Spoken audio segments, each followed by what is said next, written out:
Far From Us. An audio medium unlike anything you've ever heard before. The pinnacle of sound experience. Jacked and Canned. Featuring John Tessman and Colby Tyler. A place where you will get the information you crave and hear about the topics that you love. Presented by themselves. Coming to you from the basement, bar, and the bedroom. Sponsored by no one. Jacked and Canned.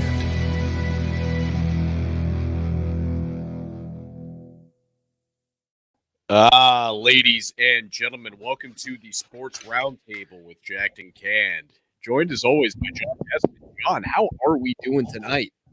Doing good, my friend. Doing good, my friend. There's a reason why I'm all bundled up tonight, and I'm going to talk about that on the regular episode, or the Jacked and Canned show, I should say, that's going to be released a little bit later on following this episode. It's a little funny story for the YouTube observers out there. Colbs, I'm going to go ahead here and take over this roundtable because last week I didn't get the chance to do so. So I'm going to steal the spotlight, and of course, we're going to kick this off the way that we always should kick off a sports roundtable episode. AHL, Atlantic Division, Springfield Thunderbirds sitting on top over there. North Division, Utica Comets. And I just want to go back to the Atlantic Division. Colbs, I always have to go back to it. The Hartford Wolfpack. They fell down to the number 5 seed. Bridgeport Islanders, number 7. I don't know what's going on over here in Connecticut, but we really need to get it going, man. Central Division, I don't even know Wolves. how the playoffs work over there. I don't know if they do like a 1 through 8 like the NHL, or because there's less teams, if they have to do like a 1 through 4 only. I don't know how it works. Well, I don't either, and I'm a little confused as I look at these standings. And I don't know if it's a glitch in the system here, but we look at the Atlantic Division, North Division, Central Division, Chicago Wolves clinched, Pacific Division, the Stockton Heat, the Ontario Reign, Colorado Eagles, the Bakersfield Condors, and the what the heck is this? Abbotsford Canucks. Apparently, in the Pacific Division, 5 teams have clinched over there. I don't know how that's possible in one division for everybody to clinch. But okay, then maybe it's actually, yeah. You said there's only 3 divisions, right? There is 1, 2, 3, and 4 divisions. Okay. Yeah, no, that doesn't sound quite right. Whatever. I don't know, but I'm here for it, and I love it. I'm not here to take minor league hockey seriously. Going over to the NHL, my friend. Eastern Conference, the Panthers sitting on top over there. Colbs, the Bruins. Gosh, dang. They're still holding on, but wow. As I look at these standings, you got the Panthers, the Maple Leafs, the Lightning, and the Bruins, and they're all kind of jumbled up. The Panthers are up there a little ways, but the other thing, too, to keep in mind is in the Eastern Conference, you still have the other division, which the 2 of them combined. Right now, the Bruins would be the 6th seed, which is an improvement from even the last time we spoke. They were the 7th seed. So we are now officially number 6, and our next game is against Tampa Friday night. And if we win that one is huge because that not only limits Tampa from getting further ahead, but that brings us right up under Tampa. I believe we're 3 points down, if I'm not mistaken. From Tampa, yes. Points 93 and 93. Tampa is. Oh, that's 43. right. They've just played 1 less game than us, so they have a game in hand. But yeah, yep. if we beat Tampa on Friday, then essentially we would be overtaking them, which would be massive for us right now, especially considering that Toronto's been kind of on a run. Dude, interesting to see, man. Metropolitan Division over there in the Eastern Conference as well. Hurricanes sitting on top. And always, I have to give them a shout out. The New York Rangers, Colbs, they're hanging in there, man. They're doing pretty damn good. Just got to point that out because I always bring them up. And early on in the season, you remember, you're like, why are you pointing out the Rangers? It wasn't really early on in the season. You were doing it like a month ago. They've played 70 games. The season started up in October. Fair enough. I feel like I've been mentioning them since then. Could be wrong. Who knows? I can't recall. We're gonna have to go back in the historical database of all the Jack and Canned episodes. Yeah, okay. I'm sure one of us is gonna take the time to actually go back and listen. Western Conference, good point, buddy. Central Division Avalanche sitting on top over there. Pacific Division, we got the Flames sitting on top. All right, so that's going to do it for hockey. Colbs, I'm going to save NBA for last because, wow, that's all I got to say. Okay, I want to give a little teasers here before we jump back into some of the standings. Major League Baseball, it's about to start. Colbs, any takes on that? Yeah, it just really, for the most part, means that also softball will be starting relatively soon. So that's a big win. Probably a loss for the audience. I don't think anybody enjoys me talking about my own softball team, but it's going to happen. Hell yeah, that's just part of the season right there, baby. So Colbs softball starting up, and so is Major League Baseball. So exciting times means better weather's on the way. Colbs, something else that's going to be starting up here: fan-controlled football. All right, I don't know if you saw the big headline. Obviously, you know I followed it last year. I watched the games when it was streaming on Twitch. Well, another big name just landed with fan-controlled football. He's not coming out of retirement. Okay, he is back. He never retired. Terrell Owens. He's joining the FCF in a chance to rejoin the NFL later on when the new season starts up for them. And I think he's got a shot, man. The dude is in amazing shape. He does not have a shot, and he's also probably my second least favorite player of all time. So I could give a shit less. So T.O., when you come on the show, see that rhymes. Boom, I just cracked a cold one right there. T.O., when you come on the show, it's going to be me and you, man. Don't worry about Colbs. You know what we're going to do to Colbs? We're going to do one of these things. All the YouTube observers, we're going to do one of these. See you later, Colbs. You just got banned right there. Boom. John and T.O. show for one day only. Check that out later on. No, that ain't going to be happening. I have fun with that. Yeah, fan-controlled football league. Colbs, are you going to be watching it at all? I thought you mentioned to me that you're going to tune in just a little bit for me. I told you that I would for the USFL. Damn it. Will you do it for FCF? No, that is where I'm drawing a line. There is nothing in this world that could get me to want to watch that. Oh, great. Well, hate to tell you, but, obviously we just saw Michelle walk in there and give you a little smooch right in the cheek. So Michelle's the biggest FCF fan. And you know what? Your curse is going to be. I don't know why you just make these things up. She doesn't even know what that is. Because the Masked Singer is now going on the sideline. That's going to be your punishment from now on. The Masked Singer, you're not watching that anymore. You know what you're watching? The FCF. You're watching. Yeah, you go ahead and run that by her. Let's see how that goes. I'm sure that we're going to start watching football instead of the Masked Singer. Well, I think so because they're getting all the players. Just said nope. They're getting all the players from the Arrowverse in there, so I think you're going to be all right. The Oliver verse, what the hell is that? Is that another verse that I'm unaware of? Michelle will know. So if they get Stephen Amell playing in there and they get all those characters, the Green Arrow. Are you talking that show Flash, from the CW? Yeah, if they get all those people in there, that's okay. So, ladies and gents, shout out over there to the CW channel. But fan-controlled football is coming out very soon. Johnny Football's playing in there, T.O. And I just like what they're doing over there. It's a fun little small community. I'm curious to see what T.O. is going to do. The dude's still in amazing shape, Colbs. You can't deny that. I mean, you really can't. Guy looks great. No, I wouldn't deny that. I would never tell you that he's not incredibly gifted. Fair enough. USFL, Colbs. Man, I am taking over this episode today. This might as well be called The John Show. USFL, United States Football League. It's back. It's been a while. 2022. Everyone's getting ready. It's going to be on national TV. All right. It's going to be streamed. Everybody can view it. Everybody could watch it. I'm excited. We're getting really, really close to here. Inaugural game kicking off on April 16th. The New Jersey Generals versus the Birmingham Stallions. Dang, the Birmingham Stallions kind of gets me fired up. Makes me think of the video game Red Dead Redemption. Does it make you think of Red Dead Redemption? No, it makes me think of a football team for minor league football in Alabama. Fair enough. So, damn, Colbs. USFL tickets starting off at $10. Colbs, you want to know what's really cool? Kids under 15 are free. You want to have a nice, fun family outing? Go check out the USFL. No, they're not. All right, John. Well, we can make that work because most people just assume that I'm a child anyway because I'm so tiny. Colbs, you'll be my son. I'm gonna hold your hand. We're gonna walk in together. Yeah, I'll call you Dad for the day.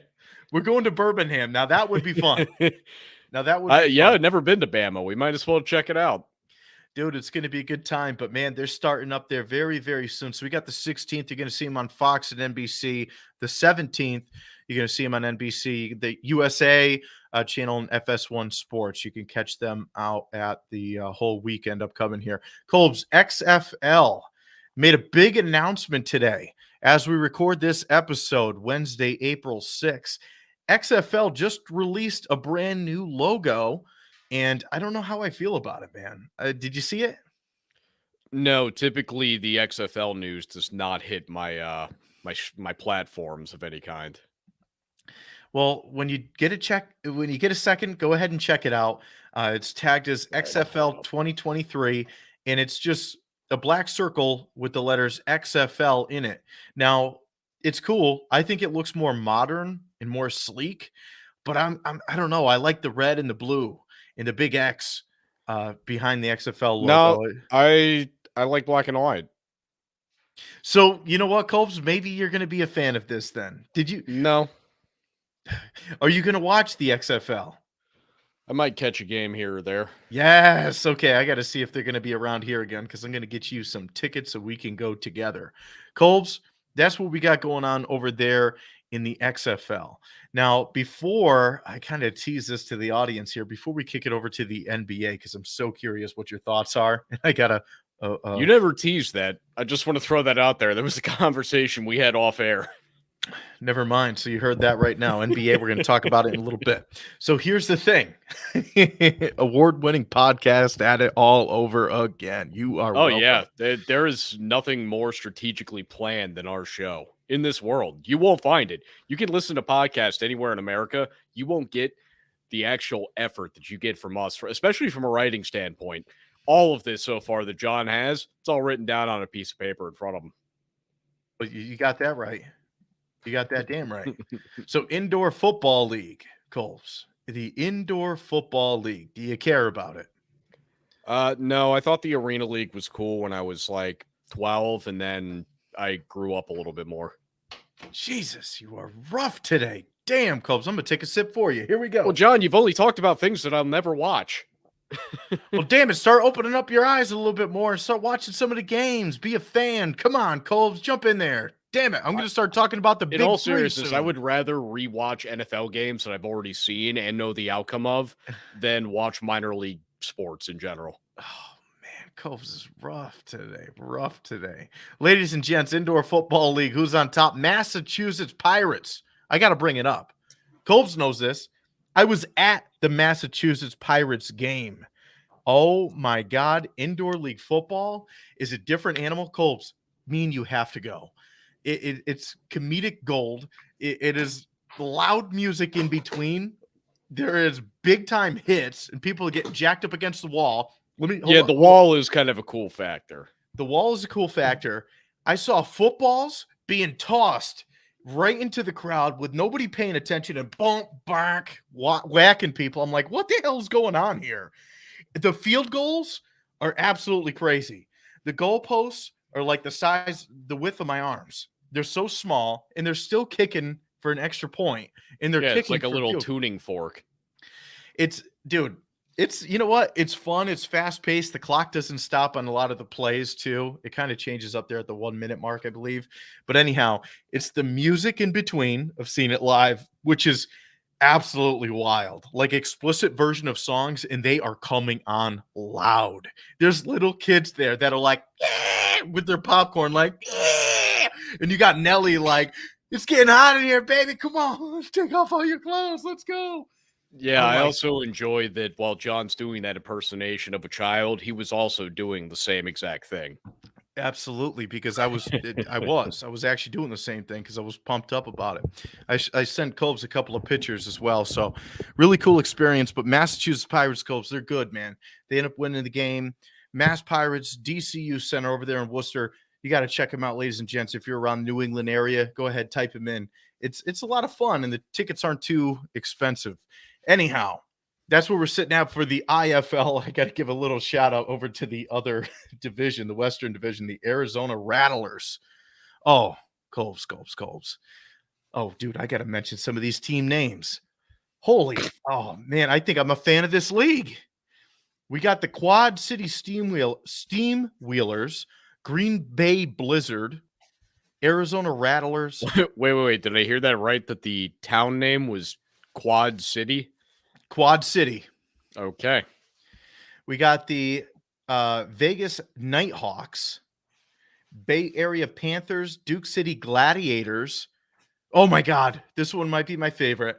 The San Diego Strike Force.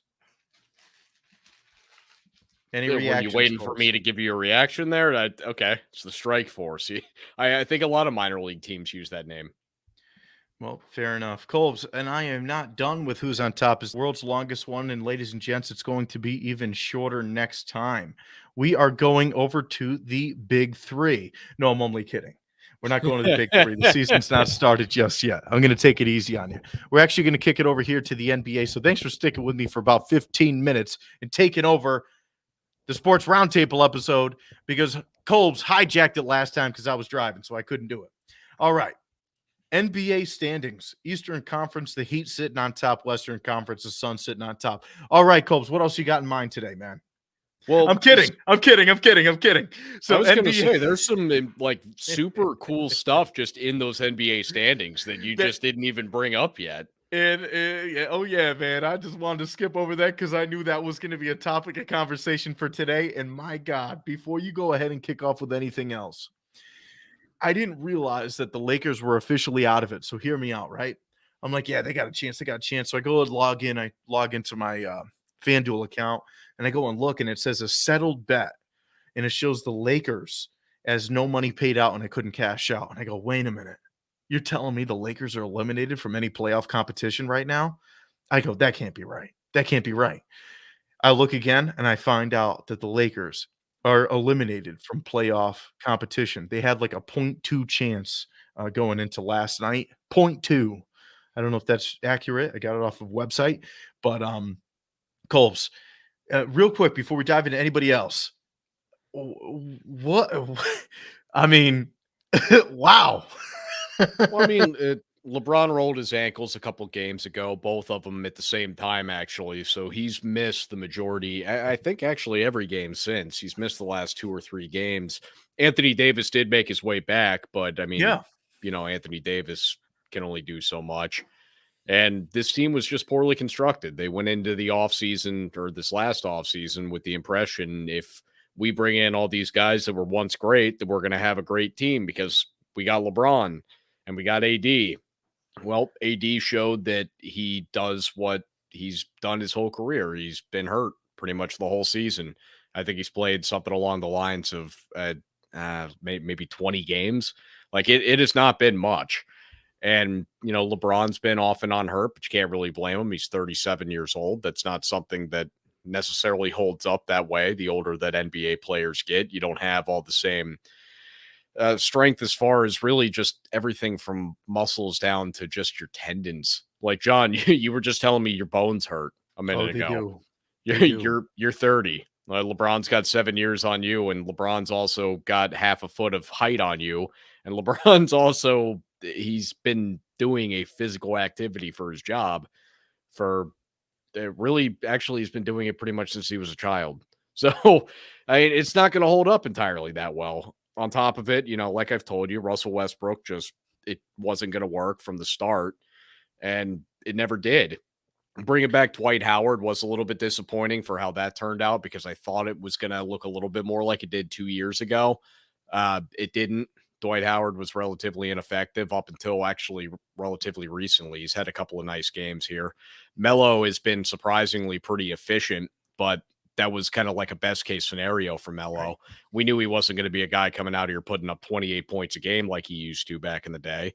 And they have no 3-point shooting and no ability to play defense. Malik Monk's the only good 3-point shooter they have outside of LeBron. And there's really nobody on this roster other than maybe like Stanley Johnson who plays consistent defense. And we brought him in on a 10-day contract back in like January, and we just kept re-signing him. So, I mean, yeah, this is depressing as hell that they're out of it. But I told you 2 weeks ago that they were pretty much already done. Because you looked at the rest of the schedule, and the only game that was still easy on there is OKC, who still is one of the last 3 games. But the other 2 even are Golden State and Denver, who are the 3 and 5 seed respectively in the Western Conference. So I don't see where anybody can really look at this and be like, holy shit, now it's a surprise. I mean, this was pretty much set in stone weeks ago, and if not months ago. And it was just poor roster construction this year. And I'm going to stand by that they're going to do, it's going to be one of two things. Either there's going to be an entire overhaul of the Lakers roster, or LeBron is going to be the piece that moves. Fair enough. I was going to say, was there a chance that they're going to keep all those pieces together and just try to add in a couple of more and come back with some No, serious you vengeance this can't. year? For one, they have no money right now. That you'd have to get rid of one of the three of LeBron James, Anthony Davis, or Russell Westbrook, because those three alone take up almost the entire salary of the team. So there's no movement to go get anybody. You don't have that ability. You can't just say in the offseason, oh yeah, you know what? Let's bring in a Dame Lillard to help out. No, for that to happen, you have to ship off an Anthony Davis and something else. And nobody wants Russell Westbrook. He's going to make like $47 million next season, guaranteed. Nobody wants that contract for a player that really isn't going to bring anybody to anything. The only chance that you have of moving a Russell Westbrook is if you can find a team that doesn't mind paying him that for a year because they're a terrible team and they're just trying to get some draft picks out of you. So you can trade Russell Westbrook and some draft picks to somebody and just get, a couple of their guys that they don't really care much for. And then that way, at least that opens up they get the draft picks basically, and then it creates cap room for you. But to even do that, you have to get a third team involved, because in the NBA, they make it where when you trade somebody that you have to get back the same value as far as money goes. So for Russell Westbrook's $47 million next year, they'd have to bring in essentially $47 million worth of players. And you're not going to get that just from one team that's trying to dump cap, because they can't. So you get a third team involved, and sometimes even a fourth team. But I don't think you're going to find anybody that's going to do that. I think Russell Westbrook's going to be on the Lakers for sure next season, because I don't think they're going to be able to move him. It's not like he's going to turn down the option. Like he has an option to just buy in at $47 million. If he goes and hits the open market, he's going to pull in maybe 16. Like, he's just not worth 47. Of course he's going to take it, and nobody else is going to want that. So your real moves are either move Anthony Davis for either a secondary player or second and third player that equal out the same amount of money, that will at least be more effective. And by effective, I mean play, because Anthony Davis is always hurt. And it's, it sucks. And I don't want to hold that against him, but when you're looking at it from an NBA roster construction standpoint, you have to. You can't just dive around that. You can't pretend that availability isn't the most important aspect of what a player brings. And he's never available because he's always hurt. Now, honestly, I think what happens is LeBron says, I want out, and the Lakers say, we want money. So that's fine with us. And I think we'll see LeBron elsewhere. Fair enough. And yeah, looking at Anthony Davis, like you mentioned, they're always getting, kind of plagued by that injury bug, which is never great to see for any player. Last season there with the Lakers, 36 games played, and this season here, 40 games played. I didn't realize it was actually he played more than I thought he did. Yeah, I didn't realize that it was that much, but either way, the past two seasons, significantly less play out there on the court, which no doubt has impacted that team.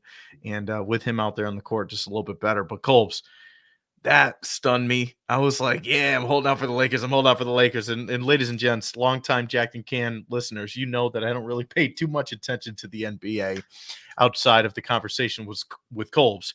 And apparently Colbs is going to be paying attention to FCF, USFL. Well, no, I take that one back. No, I'll still be watching the NBA playoffs.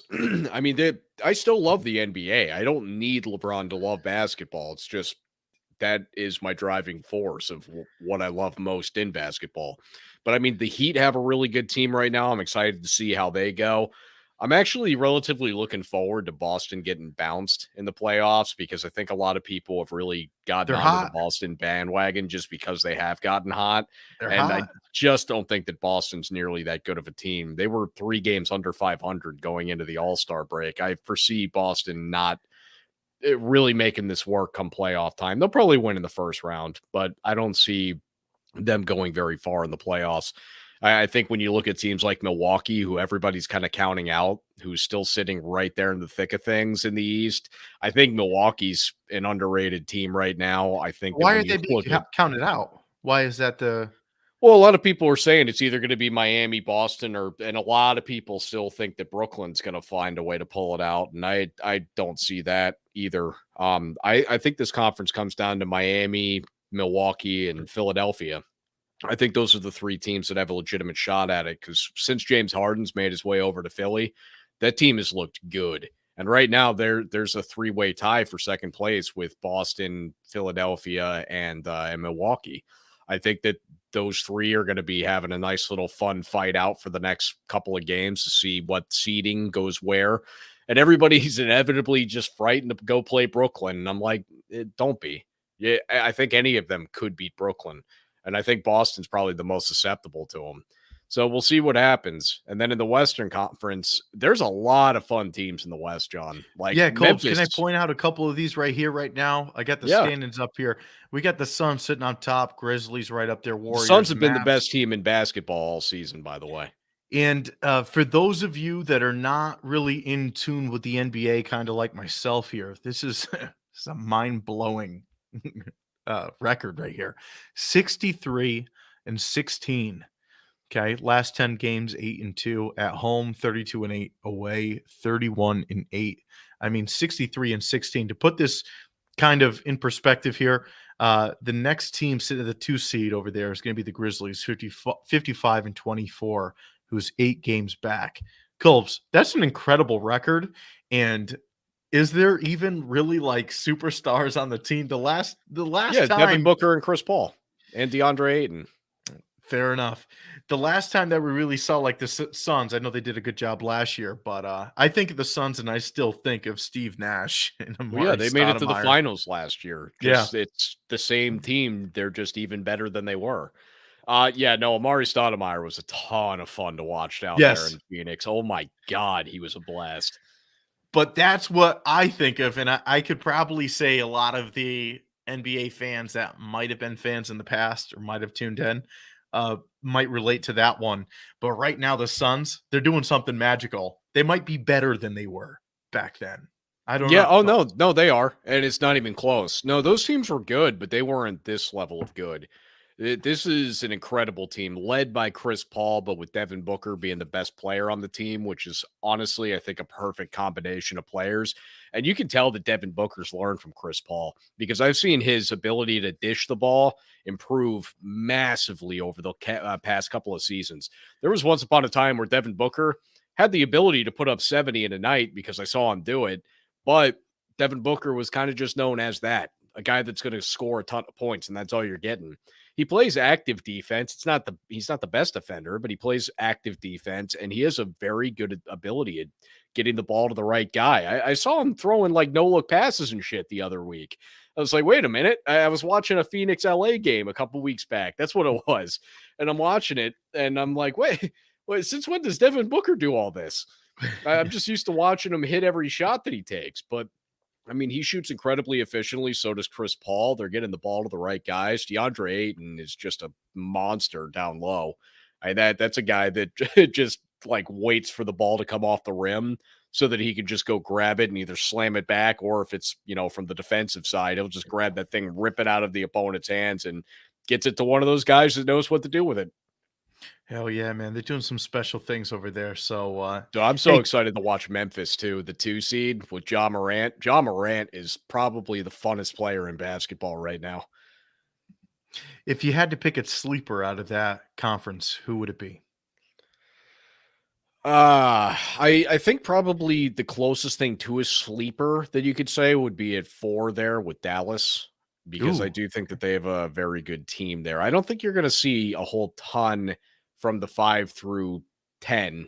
The Jazz, the Nuggets, Timberwolves, the Clippers, Pelicans, Spurs, none of those. Yeah, no, a lot of people have said in the past the Nuggets, and I understand that they got Jokic, who's right now potentially about to win back-to-back MVPs here.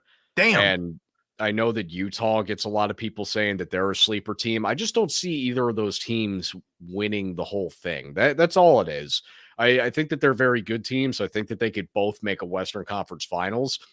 I just don't foresee a scenario in which they can get past both like a Phoenix and whoever comes out of the East, whether it be Miami, whether it be Philadelphia, whether it be whoever the other Milwaukee. See, I just underrated them. I just was talking about it. I just underrated them. So I don't see a scenario where Denver or Utah can get past them, but I do think that they are very good teams. I just think that it's really between the top four in both conferences, John. I don't think that it's something where you're going to see a 6 seed finding their way to the finals by any means. Colbs, before we go ahead here and wrap up the sports roundtable and jump into the Jacked and Can show for today, we didn't mention the March Madness finale. No, that's meant for next episode. That's why. Because, ladies and gentlemen, make sure that you stick around for the next episode. Colbs, do we have anything else for our fans here on the Sports Roundtable besides that teaser? No, we do not. Just stay tuned. Make sure to check us out here on Jack the Can. We are immediately going to begin our next episode where we will talk about March Madness. Ladies and gents, rate, review, subscribe.